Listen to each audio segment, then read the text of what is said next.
Yo, what's going on, guys? Crispy Flakes here. Welcome to Extra Crispy, man. So, a little while back, it's probably been about, 10, 11, 12, 13, 14, 15, 16 days now was the NBA draft 2022. My words are so backwards right now. Okay, man, for today's video, we are reacting to a video by Hoops Reference, link to his channel description below, titled The Way Too Early 2023 NBA Mock Draft. So the reason that I, am really interested in this is because I have the Pistons win the championship in 2025.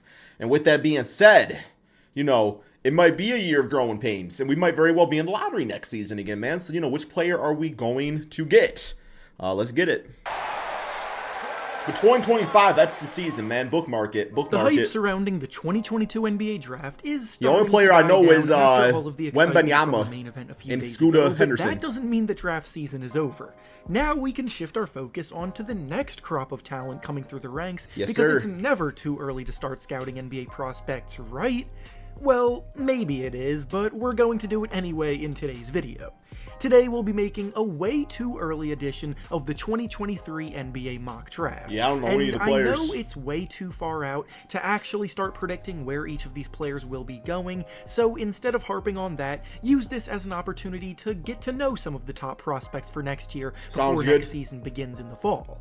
For the order that the teams are picking in this video, I randomized the order using tankathon.com, so this does not represent how I predict the league standings to end up next year. Before we dive in, though, make sure to like the video and subscribe to the channel, like button, man. All support is very much appreciated. Now, with that being said, let's begin. Starting things off with the number one... Yo, Hoops Reference being the go, man! Okay, man, if we get the next Tim Duncan here, Victor Wembenyama in Detroit with Cade and Jaden, it's game over for the rest of y'all, man. I'm just saying, man, I've been having to bite my tongue for years about the Detroit Pistons, but I'll tell you, man, when it's dynasty mode, there's gonna be a version of Crispy Flakes he ain't never seen before. Damn, man. I would be the happiest man in the world. I'll be the happiest man in the world, okay? I'm already the happiest man in the world, man. Life is great, so let's get it. Pistons select Victor Wembenyama from France. In the 2022 NBA draft, we had three top prospects relatively similar, with neither of the three necessarily sticking out. Saucing up Rudy Gobert! In 2023, there is a clear prize, and that prize is Wembenyama. Barring an unprecedented collapse, whoever lands the top pick will be drafting Wembenyama without any hesitation whatsoever, because he has a skill set we've arguably never seen before.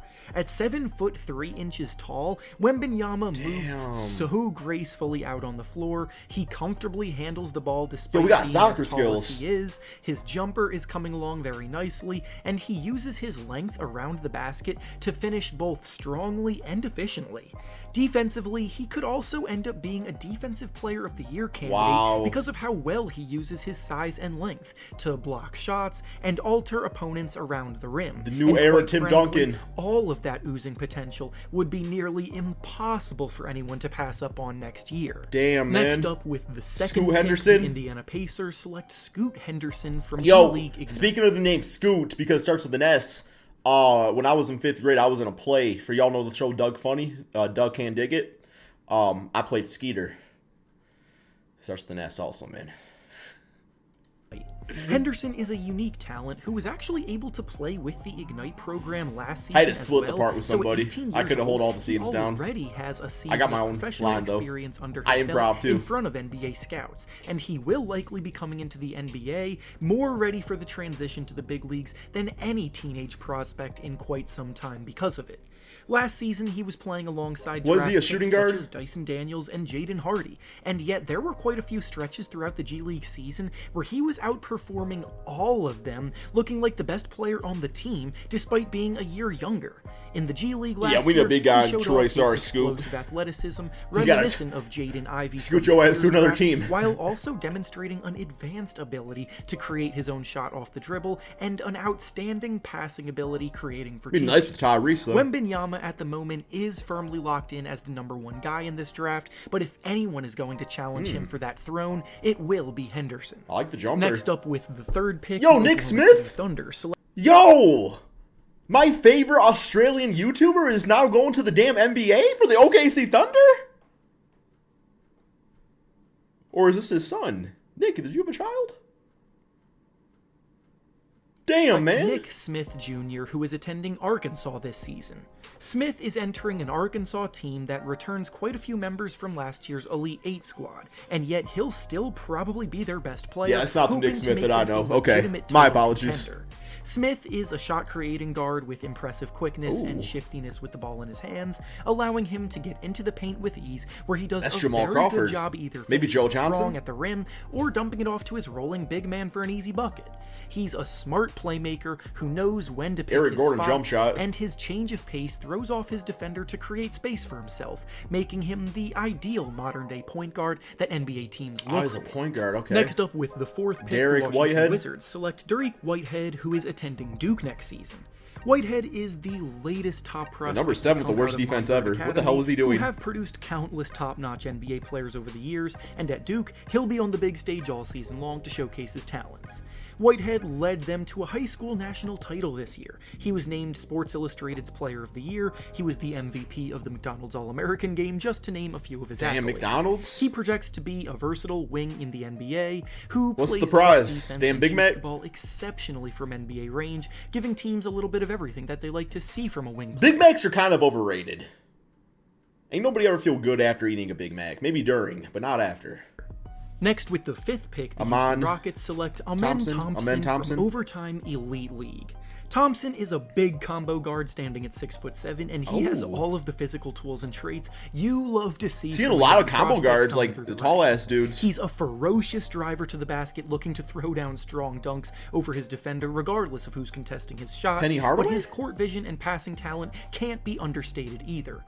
Opting to play in the Overtime Elite League is a new path going pro. That is still a work in progress too, but it allows them to focus all of their time on developing as players, and he individually started to shoot up rankings after playing in the league last season. Yeah, and kind of like him. So just like the G League Ignite program, this league could potentially Hold offer up. prospects an alternative to college players that allows them to be paid for their play while Yo, developing. him and Kane in the backcourt? Next up with the He had to be a sixth 6-man, look pick, who we got, the Sacramento Jaden. Kings select Ausar Thompson from the Overtime Elite League. Ausar 2. Thompson, okay. That's right. After everything I just said about Amen Thompson, he actually has a twin brother that is equally as talented as he. Oh, so we got like a Marcus Markieff situation here. Okay. I said Marcus is good, Markieff is kind of garbage, but... Or maybe, Brooke Lopez, Robin Lopez, same scenario. Maybe Steph Curry, but, Steph Curry's good, but, Steph Curry's like... Okay. He is possessing many of the same attributes at the top of this class. Thompson is also a big guard like his brother, standing at 6'7", and plays more off the ball, operating as a really impressive slasher, and he too is a tremendous athlete that attacks the basket hard and finishes with a ton of success. Defensively, he also competes really well, and if he can improve his jumper this season, he has the potential to shoot up even further. Next up with the seventh Whitmore. pick, the Orlando Magic select Cam Whitmore going to Villanova next season. Whitmore is a very strong forward who abuses opposing defenders his age with his overwhelming strength and explosiveness. He can beat you off the dribble and outmuscle you around the basket, so soft contests will result in a ton of end ones or poster dunks if he gets a full I like head the of steam. rebounding. He's also one of the highest pass. rated defensive prospects at this point in time, so even though his overall offensive game needs some work, he's coming along very nicely. Up next with the eighth pick, the San Antonio Spurs select Dillon Mitchell going to Texas next year. Mitchell was actually Whitehead's teammate at Montverde, where they together won the high school national title, and Mitchell is also a highly rated prospect, expected to turn a lot of heads in college this season.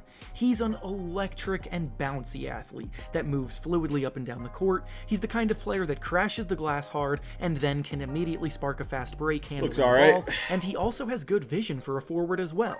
He needs to improve his shooting from the outside, but there's still a lot to like in his game. Like Kyle Anderson. Next up with the ninth pick, the Portland Trailblazers select Dereck Lively going to It's a unique way to spell Derek. Duke's highly touted recruiting class sees another player off the board early on at the moment, as Lively is a big center standing at 7. I'm thinking maybe a nickname. What's that Mountain Dew, the orange stuff they used to have? Wasn't it called like Live Wire or something? That'd be a good nickname. 7'1". Be a good nickname. He uses his size and athleticism Wasn't that? to Or is that dominate grape the glass flavor? and the paint. He's very good as a rim protecting defender. He sets hard screens in the pick and roll to free his ball handler up, while also Well, thinking of masterfully nicknames. rolling to the basket too.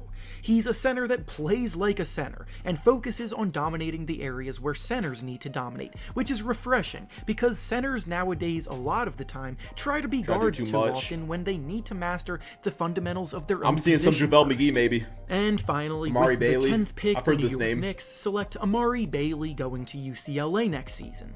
Bailey has a pro game as a combo guard already, and at Sierra Canyon, he's been training to be a pro for years now. Be He nice has the next to kind of Jalen. play style that we like to call Brunson. a professional scorer, because from all three levels, he has the moves and the handle to create his own offense. He's a very clever finisher around the rim, he's explosive enough to catch you by surprise Ooh, and throw damn. down a vicious dunk, and you can't overcommit multiple defenders towards him because he's also a pretty good passer with You want to solid do that, vision. just block that He's shot. the ultimate competitor and should be one of the most productive freshmen in the country next year in college. And with that, All right, that is the end of the video. Very interesting. And I love that Hoops Reference does these videos. Like, I will say, like, 95% of my draft knowledge I probably get from Hoops Reference. I'm being honest, man. That's all we got for this video. Thank you all so much for watching, and peace out, my friends.